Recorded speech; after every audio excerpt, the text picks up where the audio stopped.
She believed she could shame my daughter in front of an entire courtroom, reduce her to a spectacle and walk away, untouched. What she never realized was that the judge presiding silently above us was my wife. The instant that taser clicked, the air itself seemed to stop. For a heartbeat, everyone thought justice had shattered. But they didn't yet understand. The true judgment hadn't even started. I never thought justice could wear such a terrifying face. My daughter Emily, only 19 and bound to a wheelchair, had endured the HOA's harassment for months. Her so-called offense? Painting bright sunflowers across our fence, bold and hopeful against dull wood. Apparently, that violated community standards. The HOA president, Karen Blake, turned it into something personal. She arrived at our home weekly, snapping pictures, waving citations, threatening fines as if she thrived on it. Emily never argued. She only smiled and said, "Dad, maybe she just needs kindness." But kindness didn't shield her from cruelty. When the HOA dragged us into court, we stood there beneath harsh fluorescent lights. Karen swept in wearing a sharp red suit, like she was walking a fashion show. Instead of into a courtroom, she leaned toward Emily with a smirk and whispered words I'll never forget. "This won't end well for you." My hands shook. I wanted to step in, but the bailiffs warned me to stay seated. The judge hadn't entered yet. The room waited in tense silence. Karen didn't. "She's faking that disability for attention," she barked. Gasps rippled across the benches.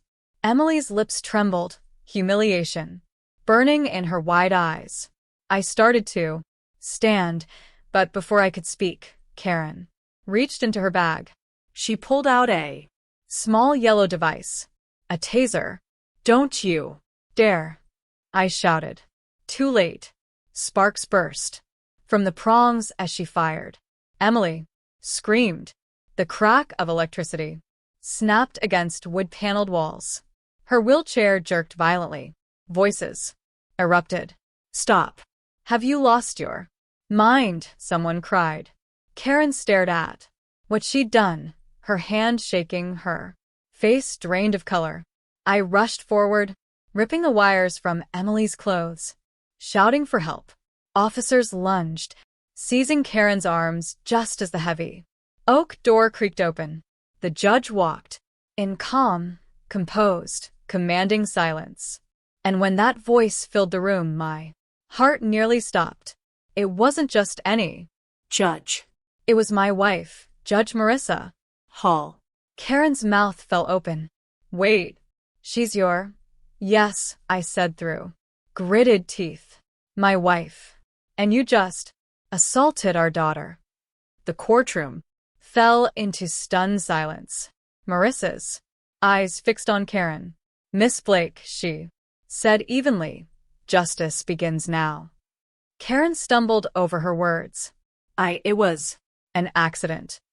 Marissa lifted a hand. "Bailiffs, seal the doors." The echo of that order sent a chill through every person present. The hearing wasn't finished. It had only begun. Karen trembled in the defendant's seat, her red blazer wrinkled, hair loose, eyes flickering with panic. The taser rested inside a clear evidence bag atop the bench. Emily sat beside me, her hand clutching mine, shaken but unbroken. "This court is now in session," Marissa declared. "Miss Blake, you are charged with aggravated assault, reckless endangerment, and obstruction of justice." Karen's voice cracked. "You can't do this." This was my case. Marissa leaned forward. "It still is. Only now you are the defendant." A whisper spread across the room. Even the officers exchanged stunned glances.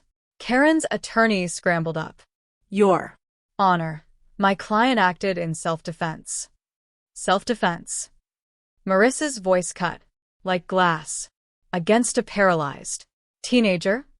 Silence fell so deep the clock on the wall sounded deafening. Karen flushed red. She provoked me. She painted those flowers. Marissa responded sharply. By existing in a wheelchair? The air felt frozen. Karen Had nowhere left to run. Marissa rose from the bench and stepped down, heels tapping against marble. For months, she said, you targeted my family. You Find them for trash bins, for flowers, for decorations. You twisted authority into a weapon. Karen searched the crowd for support, but found none. But today, Marissa continued, lifting the evidence bag. You crossed a line no one should ever cross. She held up the taser. You used this against a disabled child. Karen's voice broke. I didn't mean you did, Marissa thundered. And you will answer for it. The gavel slammed down. Miss Blake is remanded without bail pending criminal charges. Karen screamed as officers escorted her away. You'll regret this. You can't silence me. Marissa turned back to the room, calm restored. This hearing is adjourned. I rolled Emily forward. Marissa knelt beside her, tears shining in her eyes. No one will ever harm you again, she whispered. Outside, the press flooded the courthouse steps. Cameras flashed. Headlines erupted. Online. HOA president attacks disabled Teen judge revealed as victim's mother. The footage spread everywhere. Karen became a symbol of power abused. Emily became a symbol of resilience. That evening, as we sat together at home, Emily smiled softly. I didn't want revenge, Mom. I just wanted peace. Marissa brushed a strand of hair from her face. Then peace is what you'll have, she said gently. Because sometimes justice isn't just a robe or a badge. Sometimes it beats inside a mother's heart. If you believe justice should always defend the innocent, hit that like button, leave a comment, and subscribe for more true HOA justice stories. Your support makes the truth resound even louder.